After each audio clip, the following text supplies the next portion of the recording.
So muli po tayong mag-aral at matuto sa ating daily Bible study dito sa Rema Fields.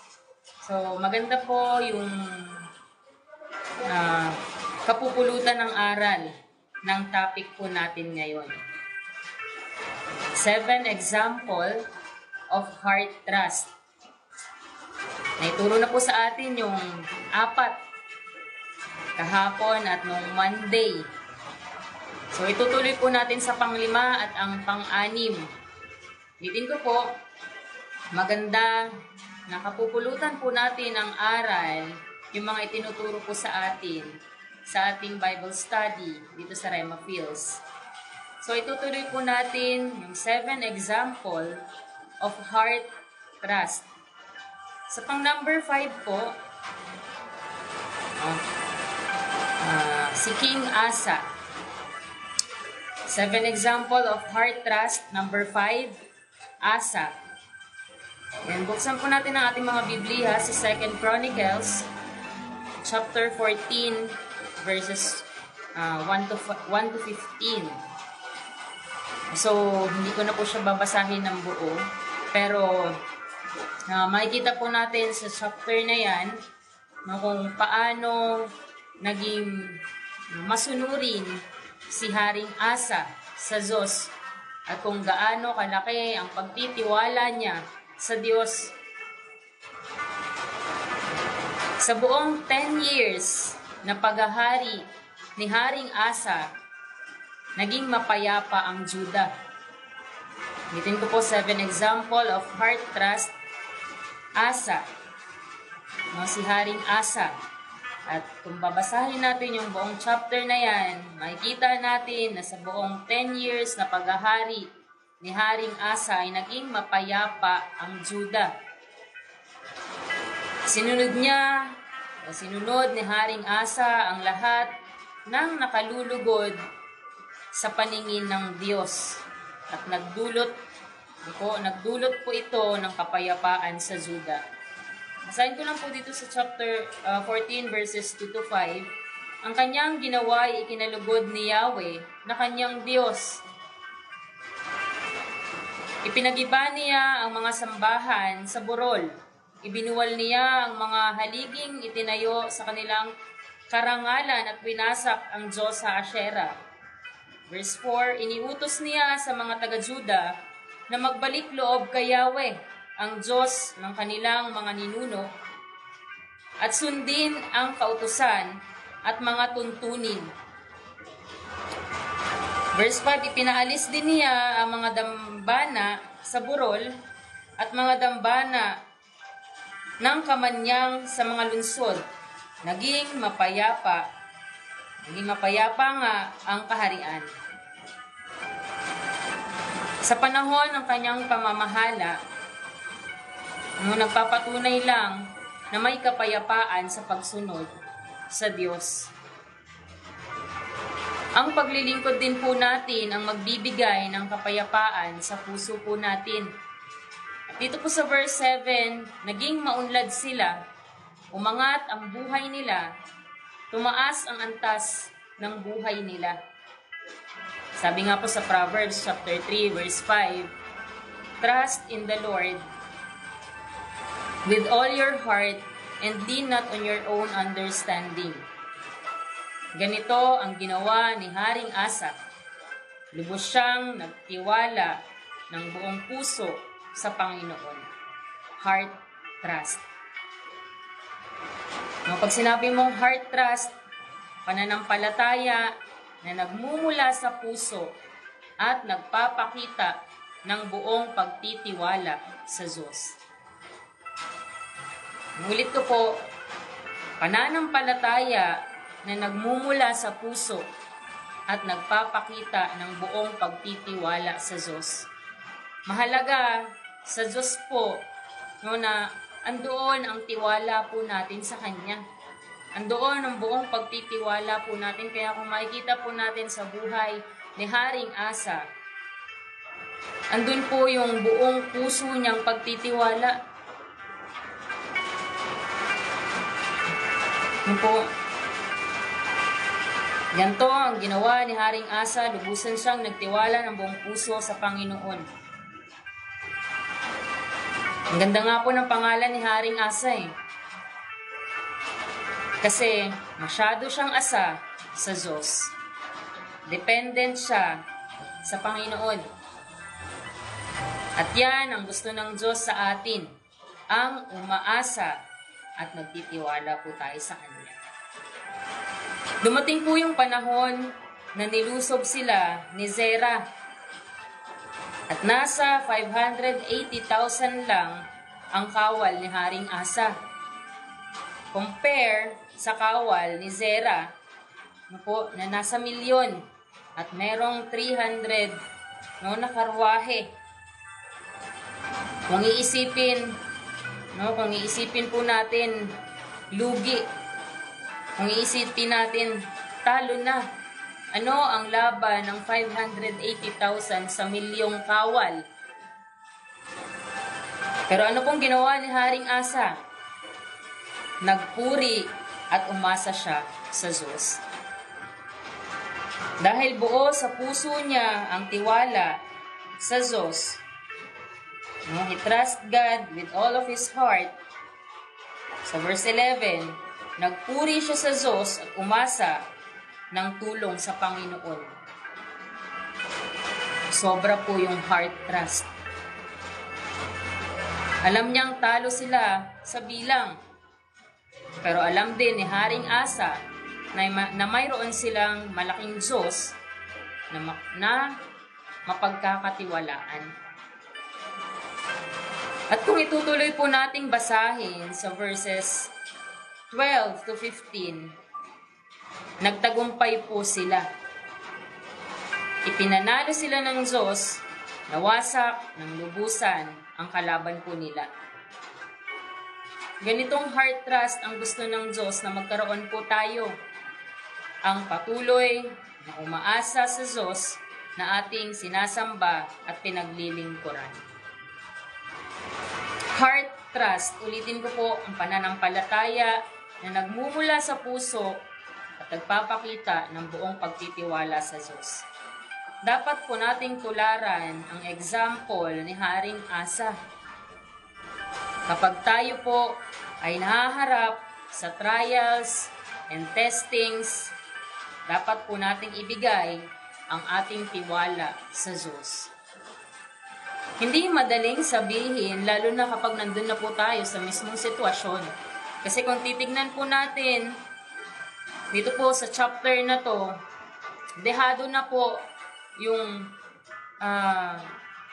soldier ni Haring Asa compared dun sa sundalo ng kalaban po nila sa bilang at sa lakas. Kasi may mga karwahe pa po sila. Pero isa sa attitude ni Haring Asa, ang laki ng tiwala niya sa Diyos. Buo sa puso niya yung pananampalataya, buo sa puso niya yung pagtitiwala sa kapangyarihan ng Diyos.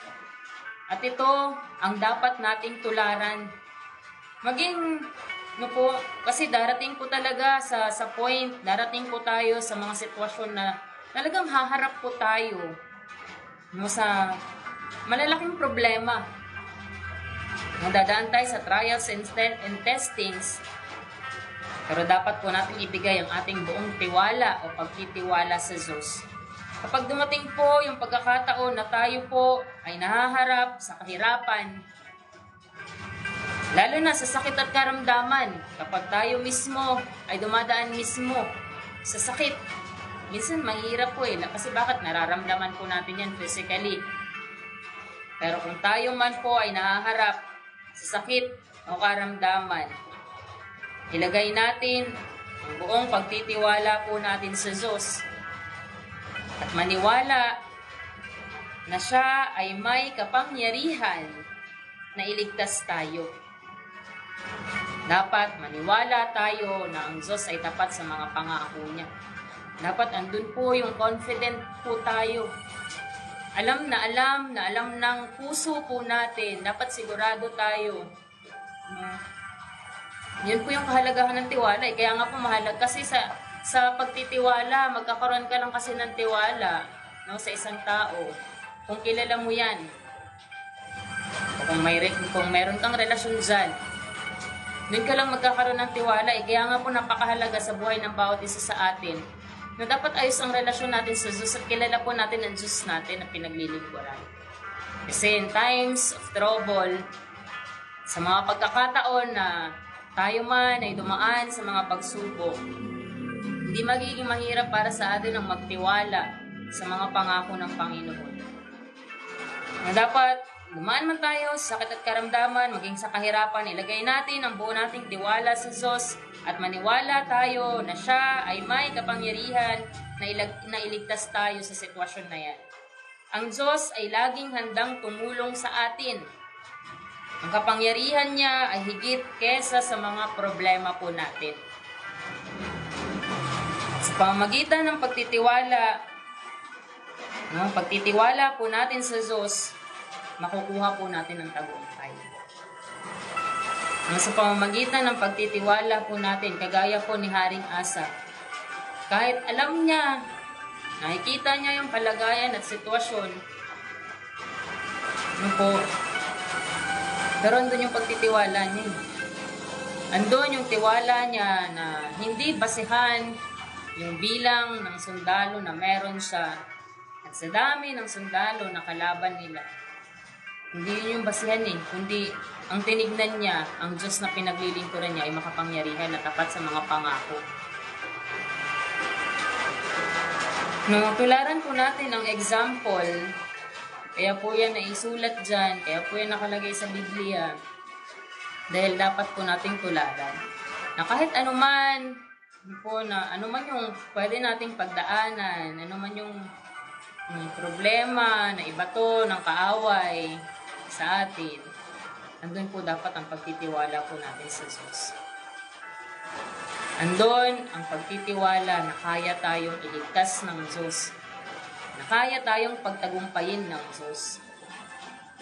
Kagaya ni Haring Asa at ng iba pang mga example na itinuro po sa atin mula nung Monday kahapon at sa mga susunod pa po na araw. Dahil sa pagtitiwala sa Diyos, nakamit po nila ang tagumpay. Amen po. So tayo naman po ay magpo-proceed sa pang number 6.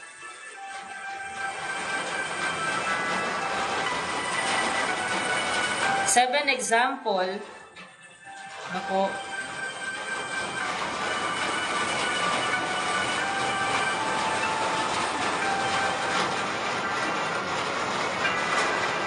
ng heart trust. Pang number 6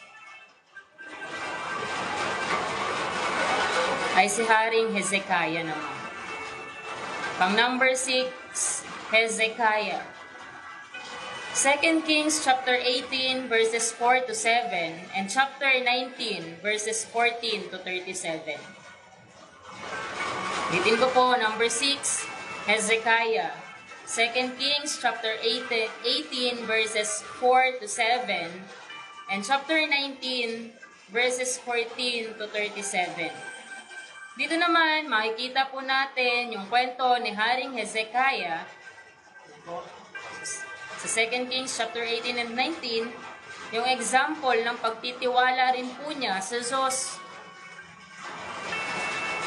Sa chapter po na ito, naharap si Haring Hezekiah sa malaking hamon. Kagaya po ni Haring Asa, labanan. Ganun din si Haring Hezekiah. Siya ay nahaharap sa malaking hamon o banta ng paglusob ng hari ng Assyria. Imbis na mag-alala at magpanik si Haring Hezekiah, nanatili po siyang kalmado, matatag sa kanyang pananampalataya sa Diyos. Ngunit ko po, maging si Haring Hezekiah ay nahaharap din po sa laban, banta ng hari ng Assyria. Kung babasahin po natin yung chapter po na to, yung mga verses na to, Marami na pong natalo ng mga kaharian, mga hari, itong hari ng Assyria. Pero si Haring Hezekiah po ay nanatiling matatag sa kanyang pananampalataya sa Diyos. Dito po sa 2 Kings chapter 18 verse 5, ang pananalig ni Hezekiah kay Yahweh sa Diyos ng Israel ay hindi natularan ng mga naging hari sa Israel, maging sa mga sinundan niya o sumunod sa kanya. Nanatili siyang tapat kay Yahweh at hindi nagsawa sa pagsunod sa kautusan. Sinasabi po dito na si Haring Hezekiah, no, hindi natularan ng mga haring nauna sa kanya o maging mga haring na sumunod sa kanya. Hindi natularan yung pagiging tapat niya kay Yahweh. Yung tapat na pananampalataya, tapat na pagtitiwala niya kay Yahweh. Hindi siya nagsawa na sumunod sa kautusan.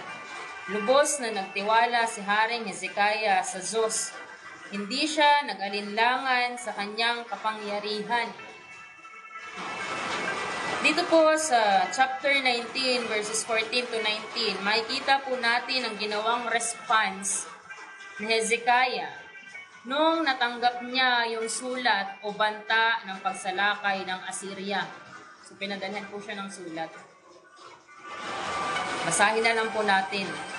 Siya po, no, nung natanggap niya yung banta na yon, no, na banta ng hari ng Assyria, yung response na Haring Hezekiah, siya po ay nanalangin. Kadalasan, yung nagiging response po natin kapag tayo po ay dumadaan sa problema, minsan nandun yung kabalisahan eh. Ang kabalisahan ay nakakawala ng kapayapaan. Ang kabalisahan nakakawala ng kapayapaan, nakakawala ng kapahingahan. Pero nung natanggap ni Haring Hezekiah yung sulat o banta ng pagsalakay ng Assyria, ang tugon o ang response, ang ginawa ni Haring Hezekiah, siya po ay nanalangin. Siya ay dumulog at tumawag sa Diyos. Dahil ang prayer po ay isang way ng pagpapakita ng pagtitiwala sa Diyos.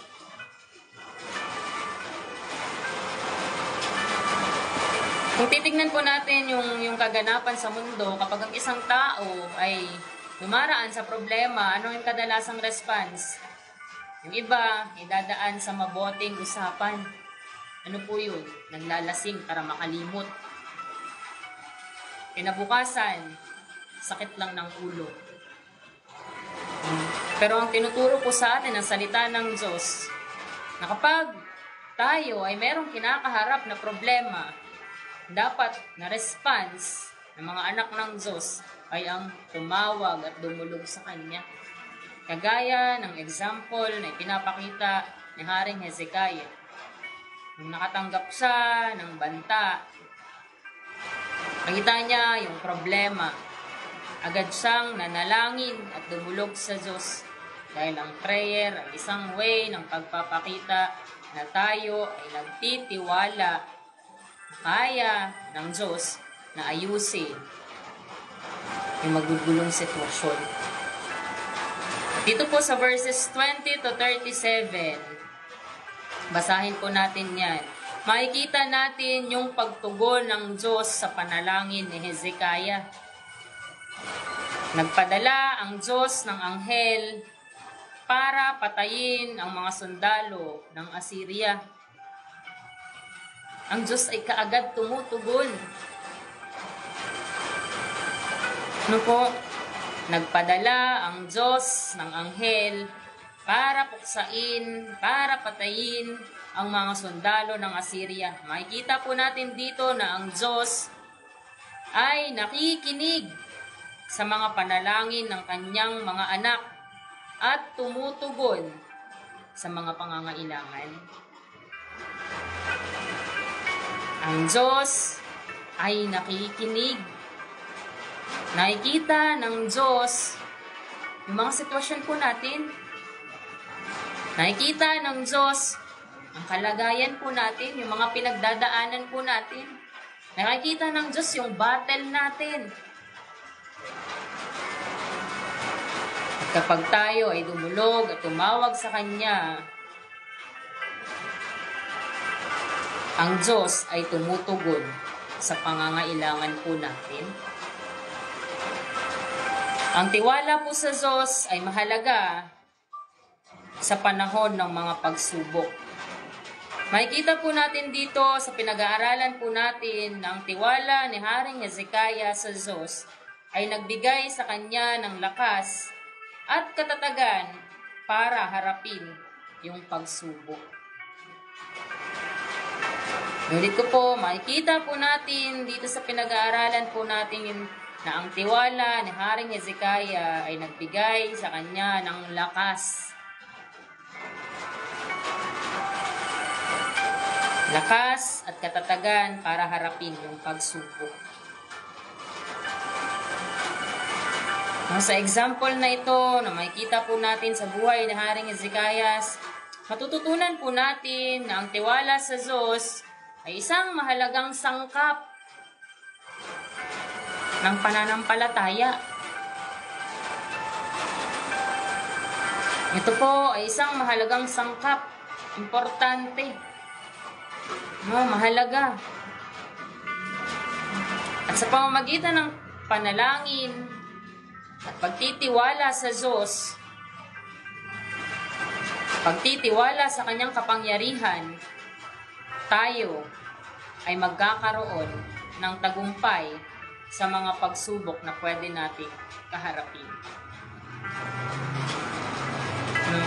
Sa pamamagitan ng panalangin at pagtitiwala sa Diyos. Pagtitiwala sa kapangyarihan ng Diyos, tayo po ay magkakaroon ng tagumpay. Wala pong ibang walang ibang nais ang Diyos para sa mga anak niya, para sa ating mga sumusunod sa Kanya, kundi ang magtagumpay po tayo.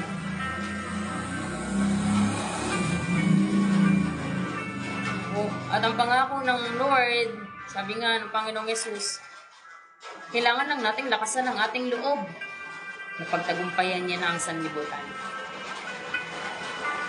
So, ibig sabihin, tagumpay na tayo eh. Kailangan na lang natin yung buong puso na pagtitiwala. Yung tiwala na kahit ano pa, ang iba to ng kaaway, anuman po ang gawa ng kaaway sa buhay po natin, sure win na po tayo. Tagumpay ang ibinigay ng Diyos sa atin. Pero napakahalagang sangkap ng paniniwala po, nanggagaling sa puso po natin. Buong pusong pagtitiwala. Buong pusong pagtitiwala na asa tayo nung na tayo ay tagumpay na. So, ang ganda po ng example na idinuturo po sa atin. Ang ganda ng ipinapakita po sa atin na sa kabila ng mga pinagdaanan ni Haring Asa, maging ni Haring Hezekiah, kung tutuusin, dehado po sila talaga eh. Pero dahilan po sa pagtitiwala po nila sa Diyos, hindi basihan po yung kakulangan sa tagumpay. Dahilan lang sa pagtitiwala at sa pananalig sa Diyos, sila po ay nagtagumpay. Ganun din po tayo. Ano man ang pwede nating pagdaanan, ano man ang dinadaanan po natin ngayon sa buhay po natin, matutunan po nating magtiwala sa mga pangako sa salita ng Diyos. Dahil ang Diyos po na pinaglilingkuran natin ay Diyos na matapat. Diyos na buhay, dakila at makapangyarihan. Ano po? Ang Diyos ay laging handang tumulong. Ang Diyos ay makapangyarihan. Siya po ay higit pa sa mga problema po natin. Siya ay higit kaysa sa mga problema po. Patuloy po tayong umasa at magtiwala sa Diyos. Magpatuloy lang po tayo sa pananampalataya po natin sa Kanya. Ay po'y manalangin. Salamat Panginoon sa patuloy mong pagtuturo sa amin. Langin namin Panginoon, dumating man kami sa mga pagkakataon, Lord, na kami ay dumadaan sa mga problema, sa mga pagsubok ng buhay. Hayaan mo Panginoon na matutunan namin na i-apply itong mga itinuturo mo sa amin. Magkaroon kami ng buong pusong pagtitiwala, umasa sa tagumpay na ibinigay mo sa amin. Tiwala sa kapangyarihan mo, Panginoon, dahil Lord, Ikaw ay higit sa lahat. Kaya Lord, patuloy po na tulungan mo kami, Panginoon, na makasunod. Tulungan mo kami na mas lalo pang maging matatag, maging malalim ang pananampalataya at pagtitiwala namin sa iyo. So, saya mo Lord, sa mga pagsubok na aming pinagdadaanan o maaring pagdaanan, makita namin na nagmamanifest sa pamagitan ng pagtitiwala namin sa iyo, ang katapatan ng iyong mga salita. At magsilbi itong kalakasan sa aming buhay espiritual. Lord, na-appreciate ka namin sa buhay namin. Salamat sa kabutihan mo, sa patuloy mong pag-iingat. Dalangin ko, Diyos, na kami patuloy mong ingatan sa lahat ng pagkakataon, lalo na sa sitwasyon ngayon, sa lahat ng apektado, Panginoon, ng bagyo. Ang proteksyon na nagmumula sa iyo, ang panalangin at dinideklara namin, Panginoon. Lord, ang bawat isa sa amin ay patuloy mong balutan ng banal na dugo ng aming Panginoong Yesus mula ulo hanggang talampakan. Salamat, Panginoon. Sinasamba, tinataas ka namin sa pangalan ng aming Panginoong Yesus. Amen. Maraming salamat po muli sa bawat isa po sa atin. Mag-ingat po tayo palagi. God bless po.